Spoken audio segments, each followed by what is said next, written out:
So a few weeks back, I started watching CW's The Flash. And I remember when the show was very popular, and even though I'm a big superhero guy, I never really watched much of the CW shows. I heard good things, and then I eventually heard bad things, and so I never watched them. And I think what's funny about The Flash show is that nowadays, I think a lot of people look back on Smallville very fondly. People remember Smallville very positively, and will post clips of it and be like, oh, Smallville's such a great interpretation of Superman. And because The Flash show and the other CW shows ended so poorly, other than people that are diehard Arrowverse fans, there doesn't seem to be a lot of positive buzz around CW superhero shows. People just think of these shows as crappy now, and I can completely understand why. Going into it, I was prepared for it to be sort of bad. I was thinking about the infamous lightsaber episode. I'd seen other clips that made it look goofy. I was willing to take a chance because there's really no good live-action Flash. I do not like the 2023 movie, and as far as Flash media goes, the number one interpretation of him is the Justice League Unlimited version. And that's an animated show where he's just one of the many featured characters. When it comes to Flash, this is the most well-known interpretation of the character. And going into it, I didn't really have the highest hopes. I wasn't sure if I'd even finish the first season. I'm a Wally West guy. That's my Flash. So I already knew that this was going to be Barry Allen and just wasn't excited. I don't think he's as interesting as Wally West. And I was very pleasantly surprised because I love this show.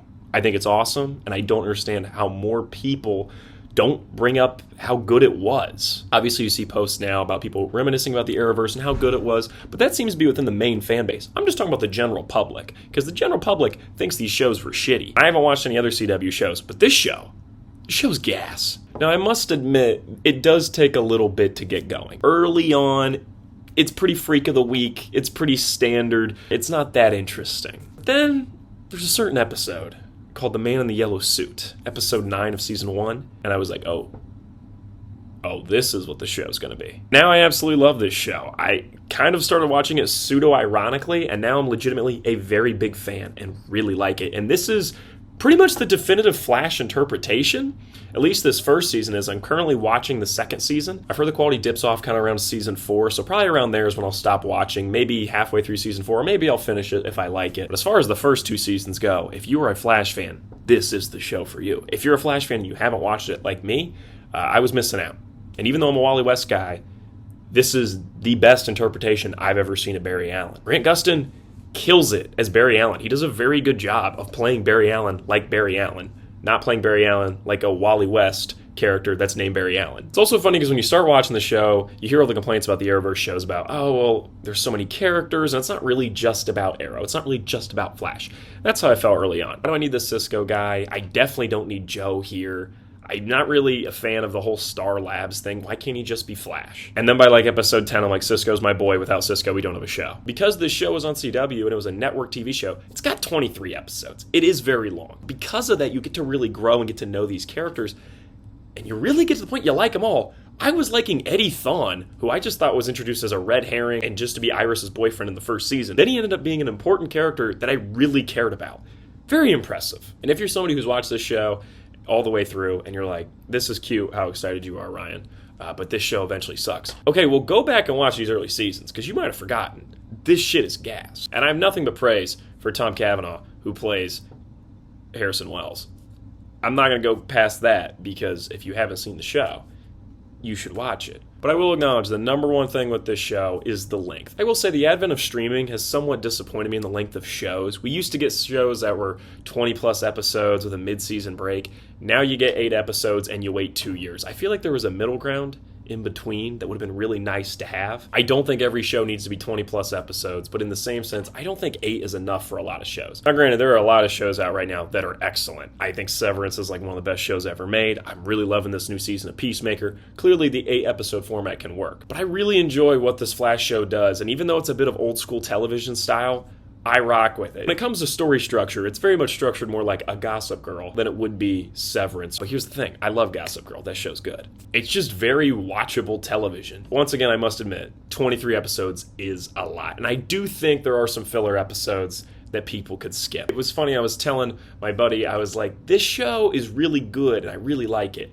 But they had about 15 episodes of content, and they stretched it out to meet the 23 episode mark. If only we could have a version of this show that was just a little shorter, a little more concise. If that were the case, I think this would be considered one of the best superhero television shows of all time. Maybe it still is. I think people would talk about it more highly if there wasn't as much filler to it. So that comes to the main point of this video. What if you did cut The Flash down to 15 episodes? I sat down, I picked out what I believed were the 15 most important episodes, and they kind of build mini arcs. If I watch the second season and I think, this could also be cut down, maybe I'll make a video talking about how much I enjoyed the second season and how it could be cut down. But as far as the first season goes, I think 15 episodes is a nice number, and you could really have a nice, concise television show for that. Because not every episode is important in this first season. There would be times I'm watching it, I'm like, okay, so this is filler. There's an episode where Ray Palmer shows up, and it's fun because like Ray Palmer's there, and the villain is like some person that has like bug robot. It sucks. You're near the end of the show. We're all excited for the finale, and they throw this in. It's clearly filler. You don't need to watch that episode. In my list of the 15 episodes that you should watch from the first season of The Flash, you want a concise and more modern viewing experience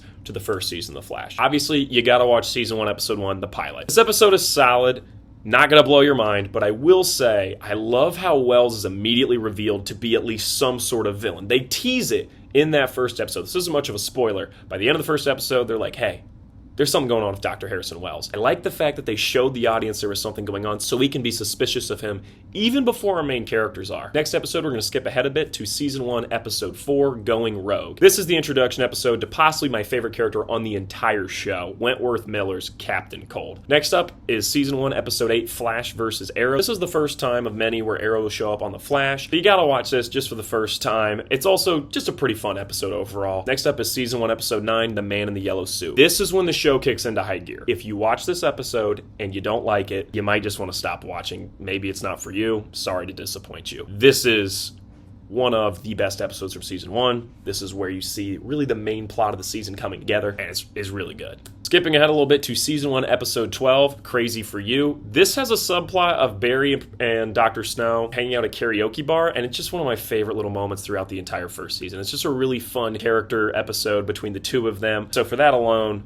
this makes the list. Then we have back-to-back episodes, season 1, episode 13, The Nuclear Man, and season 1, episode 14, Fallout. These two kind of create a 2-part arc over the introduction of the character Firestorm. He's going to be important in this show. Dr. Stein is introduced in these episodes. These are important characters. You kind of got to see this. Next up is season 1, episode 15, Out of Time. First time I watched this episode, I was like, holy shit. This is one of those episodes you can tell the writers locked in on. Next up is season 1, episode 16, Rogue Time. We skipped the Captain Cold episode where Heatwave is introduced. They do it previously on before every episode, so if you do follow this model of skipping the filler episodes and you watch these 15, just make sure you always watch the previously on so it catches you up a little bit. I hate skipping a Captain Cold episode, but this one is significantly better than the episode that introduces Heatwave. This episode also introduces one of my favorite pieces of the entire show, and that's Lisa Snart and Cisco's Rachel and Ross thing they have going on. You think I'm kidding, but it's really fun, and it's introduced in this episode. Next up is season 1, episode 17, Tricksters. This is one of the most fun Freak of the Week episodes of the entire first season. Mark Hamill is just super fun to watch in this episode, and it also has probably the most important subplot of any episode in the first season. I'm going to leave it at that. Then we skip an episode and go straight into season 1, episode 19, Who is Harrison Wells? At this point, we're in the wrapping up stages of the season and kind of moving into the final 5-episode arc. So we're going to watch every single episode of season 1 from here on out. That includes season 1, episode 20, The Trap. We have 2 episodes that are kind of filler before the big finale. That's season 1, episode 21, Grodd Lives, and season 1, episode 22, Rogue Air. I think they're both really good times. Grodd Lives introduces Gorilla Grodd, who's been teased for a long time, and Gorilla Grodd's going to show up again, so you kind of need to know who he is. As far as Rogue Air goes, season 1, episode 22, this is the last we see of Captain Cold this season, and it's a damn good time. As always, he chews up the scenery, and it's just so much fun to watch. And I must admit, when you're watching the show in its entirety, these last 2 episodes do feel a little bit like filler before the big finale. But if you watch it in this format, I think it'll be really fun to kind of have these little appetizers before the big final meal. And that big final meal is season 1, episode 23, Fast Enough. This is the season finale, and I gotta say, it's very impressive how satisfying and how exciting of a finale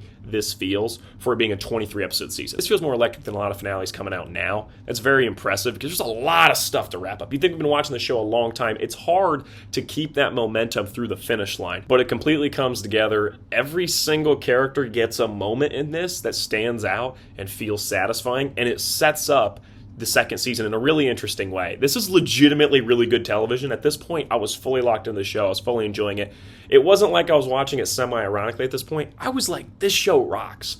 and I've been carrying that feeling over into the second season. So that was my official model for if you wanted to watch The Flash with a little more modern twist of 15 episodes. I understand a lot of shows are 8. I could not get it down to 8. 15 is best I could do, so if you do want to watch a show and you want to try to skip some of the filler, there you go. Just like I said, try to watch the previously on pieces so you don't miss anything. You're going to miss a little bit of Barry's love life. You're going to miss some minor villain moments. You're going to miss some Harrison Wells hints at the end of episodes. But overall, you should have a really good time, and hopefully it is a really enjoyable way to watch The Flash. So I think that's it for the video. I just basically wanted to talk about The Flash because I've really been enjoying it. It's been on my mind, and as a big comic fan, I'm really surprised with how much I've enjoyed this show. I'm willing to bet within the next few years, people are going to rediscover the show and be like, oh my gosh, The Flash, it's so good. Probably around the time that they announce a DCU Flash project, there'll be a bit of buzz about people going back and reposting old clips, and then the internet will once again believe this show is good. But I'm trying to kickstart that now. So if you have any interest in watching it, or you have watched it and you forgot how much you enjoyed it, I totally recommend going back. And maybe if you're rewatching it,